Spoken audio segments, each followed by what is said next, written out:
कुछ ही देर में राजस्थान, मध्य प्रदेश, तेलंगाना, छत्तीसगढ़ में वोटों की गिनती होगी और राजस्थान में 199 सीट्स, मध्य प्रदेश में 230 सीट्स, तेलंगाना में 119 और छत्तीसगढ़ की 90 सीट्स पर मतगणना होगी। सुबह 8 बजे से ईवीएम खुलेंगे और रुझान आने शुरू हो जाएंगे और जी न्यूज सबसे पहले नतीजे, रुझान आप तक लाएगा, आप तक पहुंचाएगा। तो अब की बार किसकी सरकार, इसकी सबसे बड़ी कवरेज जी न्यूज पर जारी लगातार।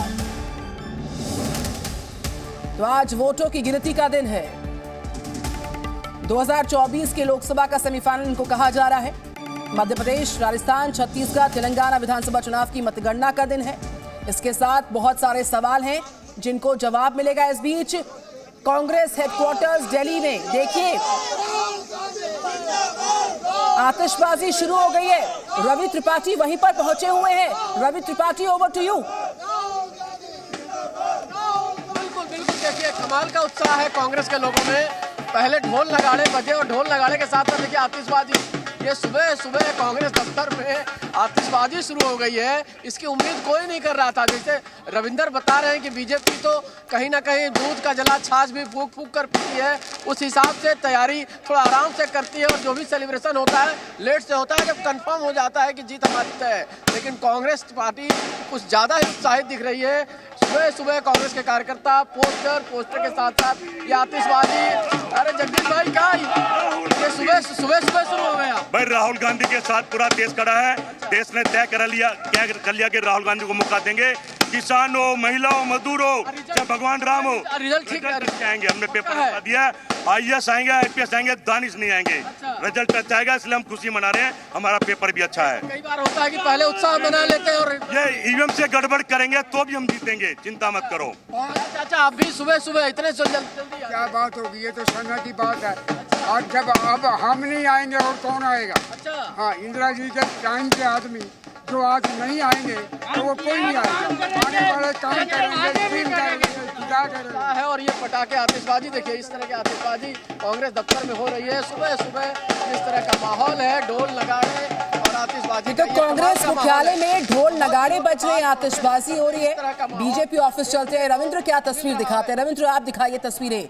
लोग पहुंचने शुरू हुए, जश्न की कोई तस्वीर, क्योंकि बीजेपी हेडक्वार्टर्स में सुबह हम देखे थे काफी सुनसान तस्वीरें सामने आ रही थी। अब बिल्कुल निधि, भले ही नेता और कार्यकर्ता न पहुंचे, लेकिन नेताओं कार्यकर्ताओं के लिए बीजेपी मुख्यालय में पूरी तैयारियां जोरों से। आप देखिए कि हलवा यहां पर बन चुका है। हलवा इतनी आश्वस्त है पार्टी कि तीनों राज्यों में उसकी सरकार बनने जा रही है, इसलिए बड़ी संख्या में यहां कार्यकर्ता आएंगे और सबका मुंह मीठा किया जाएगा हलवा बनाकर। और ये हलवा भी काफी मीठा है, इसकी सुगंध भी दूर से दिखाई दे रही है। यहाँ पर देखिए, यहाँ पर और भी तैयारी की जा रही है। क्या क्या तैयारियां हैं यहाँ पर बीजेपी मुख्यालय में, आप लोग बताइए। खाने पीने जो है सूजी के हलवा है, एकदम पूरी है, सब्जी है, उसके बाद है कढ़ी चावल है, राजमा चावल है और यही सब है। और उसके बाद कढ़ी पकौड़ा बनाया गया है बहुत अच्छे से। आप लोग को लगता है कि पार्टी जीत रही है? पूरे तीनों स्टेट में बहुत भारी मतों से एकदम विजय प्राप्त कर रहे हैं बीजेपी। अपना जो है भारी बहुमत के साथ आ रही है।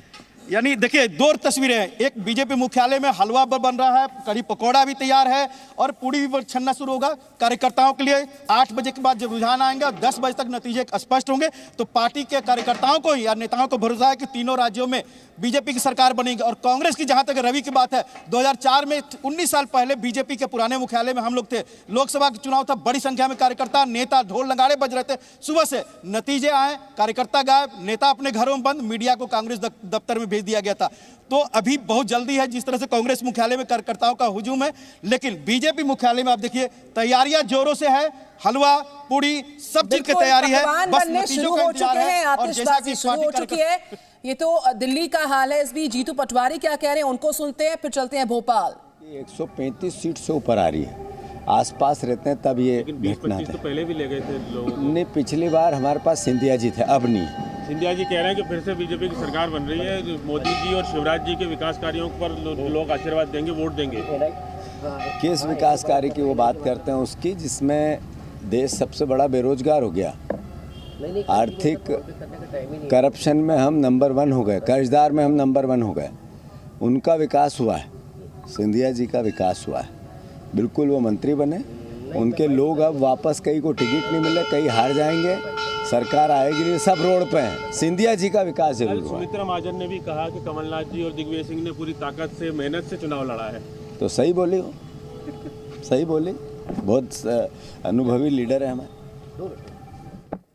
और इस बीच भोपाल जाएंगे राहुल मिश्रा, वहां से रिपोर्ट कर रहे हैं बीजेपी के ऑफिस से। राहुल, रवि त्रिपाठी की और साथ ही साथ हमारे तमाम रिपोर्टर रविंद्र कुमार की रिपोर्ट आपने देखी, किस तरीके से कहीं पर आतिशबाजियां हो रही हैं, कहीं पर तरह तरह के पकवान बन रहे हैं, यानी कि तैयारी पूरी है, तैयारियां चल रही हैं।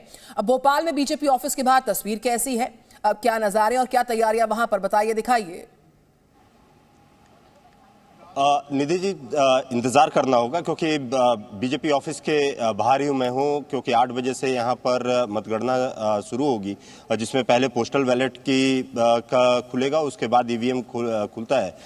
लेकिन कमल एक बार फिर से खिलेगा, कमल की सरकार यहाँ पे बनेगी या कमलनाथ की सरकार बनेगी, उसको इंतजार करना होगा। लेकिन मैं बीजेपी कार्यालय के सामने में हूँ, आपको दिखा दूं कि जश्न का अभी उस तरीके का कोई माहौल अभी नहीं है, क्योंकि वेट एंड वॉच कहा जाए तो बीजेपी की तरफ से किया जा रहा है। इंतजार है कि जैसे ही नतीजे आना शुरू होंगे उसके बाद यहाँ पर चहलकदमी जरूर देखने को मिलेगी। लेकिन साथ ही क्योंकि सुरक्षा व्यवस्था को काफ़ी ज़्यादा यहाँ पर कहा जाए तो जरूर चाक चौबंद कर दिया गया है। यहाँ पर सुरक्षा बलों के जो जवान हैं, जो इसमें मध्य प्रदेश पुलिस के जवान हैं, उनको जरूर तैनात कर दिया गया, क्योंकि जिस तरीके से रिजल्ट यदि आने लगता है और यदि ये फेवर में आता है बीजेपी के फिर से, तो यहाँ पर कार्यकर्ताओं का हुजूम भी यहाँ पर देखने को मिलेगा। यहाँ पर तमाम नेता भी पहुँचना शुरू हो जाएंगे। क्या बीजेपी फिर से एक बार यहाँ पर अपनी सरकार बना पाएगी, ये आने वाले समय में ही। जीतू पटवारी मंदिर पहुंचे हैं, भगवान के दर पर पहुंचे हैं, आशीर्वाद लेने पहुंचे हैं।